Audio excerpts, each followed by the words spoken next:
Assalamualaikum warahmatullahi wabarakatuh dan salam sejahtera.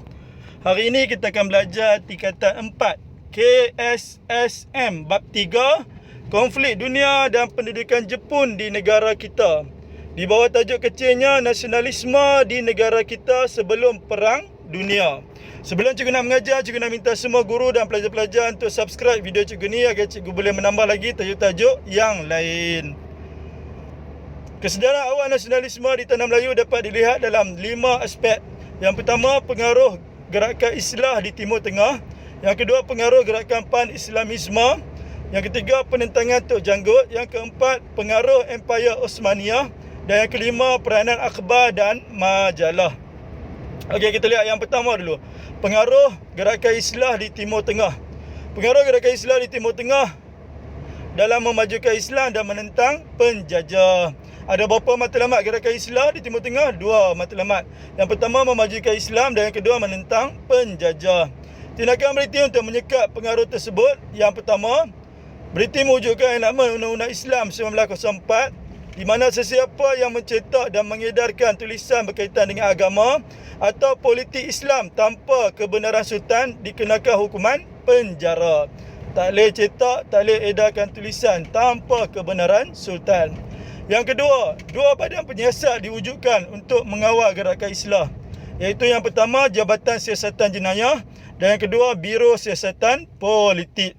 Jadi ada apa tindakan British? 2 tindakan. Yang pertama, dia mewujudkan undang-undang iaitu enakmen Undang-Undang Islam 1904. Dan yang kedua, mewujudkan 2 badan penyiasat iaitu Jabatan Siasatan Jenayah dan Biro Siasatan Politik. Yang kedua, pengaruh gerakan Pan-Islamisme. Kancah atau pergolakan politik yang berlaku di Eropah telah menyebabkan kebangkitan gerakan umat Islam untuk mempertahankan agama Islam dan hak penduduk tempatan. Gerakan ini dipanggil Pan-Islamisme sedunia dan telah mempengaruhi hampir semua negara Islam untuk bangun menentang penjajah barat. Misalnya di tanah Melayu, kebangkitan Tok Janggut di Pasir Putih, Kelantan dalam menentang penjajah merupakan hasil daripada kesedaran politik antarabangsa yang menggerakkan penentangan bercorak tempatan. Jadi, Pan-Islamisme ni ada berapa matlamat? 2 matlamat. Mempertahankan agama Islam dan hak penduduk tempatan. Dia telah mempengaruhi hampir semua negara Islam. Contohnya di tanah Melayu, siapa dia yang dipengaruhi? Iaitu Tok Janggut menentang penjajah barat di mana? Pasir Putih, Kelantan. Okey, seterusnya adalah penentangan Tok Janggut. Penentangan Tok Janggut merupakan rentetan daripada cetusan kebangkitan masyarakat Islam sedunia terhadap penjajah barat yang menakluki negara Islam. Kebangkitan Tok Janggut dipengaruhi oleh penglibatan Empayar Osmaniyah dalam Perang Dunia Pertama di Eropah. Tok Janggut dapat semangat keberanian daripada mana? Daripada Empayar Osmaniyah dalam Perang Dunia Pertama. Sebab perjuangan Tok Janggut ada 3 sebab. Yang pertama, memperjuangkan agama Islam. Yang kedua, membenci British. Dan yang ketiga, menentang bayaran cukai. Dia punya formula sebab penentangan Tok Janggut, Ahmad buncit cukai. Ahmad buncit apa? Buncit cukai. Ahmad adalah agama, persamaan pada huruf A di depan. Buncit adalah benci, persamaan pada huruf B di depan.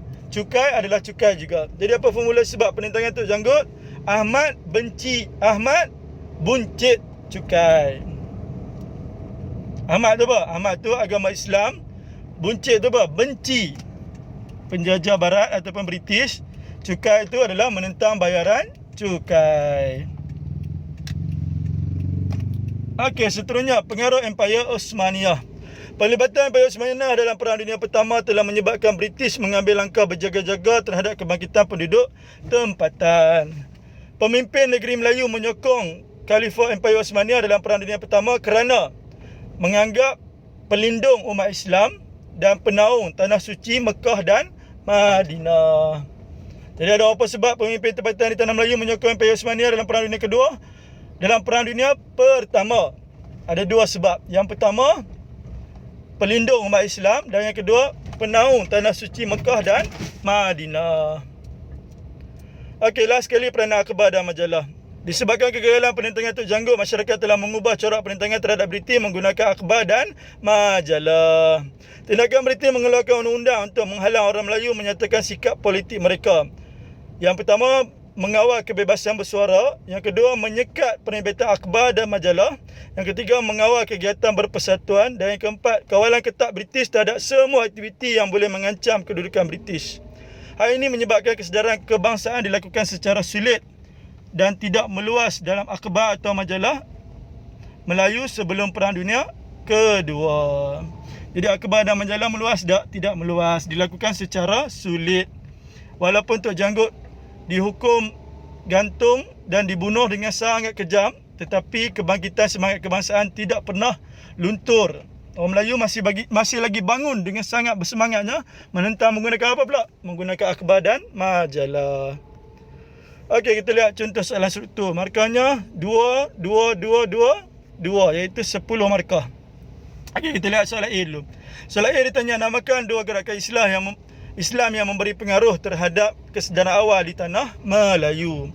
Ada apa gerakan Islam? Ada dua gerakan. Yang pertama gerakan Islah, yang kedua gerakan Pan-Islamisme. Okey, soalan B.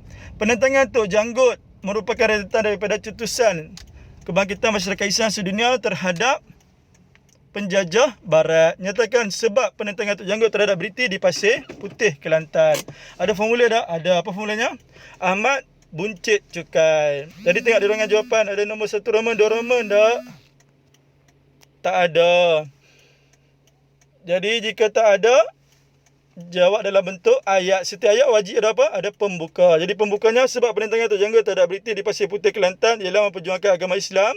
Penanda wacana apa cikgu ajar? Guna number. Jadi kedua, koma, membenci British. Ada lagi tak? Ada satu lagi. Iaitu ketiga, menentang bayaran cukai. Jadi formulanya apa? Ahmad buncit cukai. Buncitnya Ahmad. Okey, soalan C. Mengapakah pemimpin negeri Melayu menyokong Khalifah Empayar Osmania dalam Perang Dunia Pertama? Tengok di ruangan jawapan, ada nombor 1 Roman, 2 Roman tak? Tak ada. Jadi kena jawab dalam bentuk ayat. Setiap ayat wajib ada pembuka. Jadi pembukanya ambil balik kat soalan. Sebab pemimpin negeri Melayu menyokong Khalifah Empayar Osmania dalam Perang Dunia Pertama kerana menganggap pelindung umat Islam. Penanda wacana yang cikgu guna pada guna number, iaitu kedua, koma, penaung tanah suci Mekah dan Madinah. Okey, tengok soalan D. Apakah tindakan British untuk menghalang orang Melayu dari menyatakan sikap politik mereka dalam akhbar dan majalah? Jadi di ruangan jawapan soalan struktur ni ada nombor 1 Roman, 2 Roman tak? Tak ada. Jadi kena jawab dalam bentuk ayat. Setiap ayat wajib ada apa? Ada pembuka. Jadi pembukanya, tindakan British untuk menghalang orang Melayu dari menyatakan sikap politik mereka dalam akhbar dan majalah ialah mengawal kebebasan bersuara. Titik. Kedua, koma, menyekat penerbitan akhbar atau majalah. Last sekali soalan E. Andaikan anda seorang penulis sedangkan tema penulisan yang dapat menaikkan imej negara kita. Jadi tengok di ruangan jawapan, ada nombor Roman tak? Tak ada. Jadi jawab dalam bentuk ayat. Setiap ayat wajib ada pembuka. Jadi pembukanya, sekiranya saya seorang penulis, cadangan tema penulisan yang dapat menaikkan imej negara kita ialah perpaduan kebangsaan. Titik. Tema kedua, kemakmuran Malaysia. Boleh tambah lagi tak? Ya, boleh tambah. Dalam sejarah, digalakkan menjadi galak bagi jawapan lebih. Jadi lepas tema kedua, tema ketiga, kejayaan Malaysia. Tema keempat, semangat, yakin, boleh, dan lain-lain. Okey, cikgu asalnya sekadar itu sahaja. Kita jumpa lagi dalam kelas sejarah seterusnya. Permintaan cikgu yang terakhir, tolong subscribe video cikgu ni agar cikgu boleh menambah lagi tajuk-tajuk yang lain. Sekian, wabillahi taufiq wal hidayah. Assalamualaikum warahmatullahi wabarakatuh.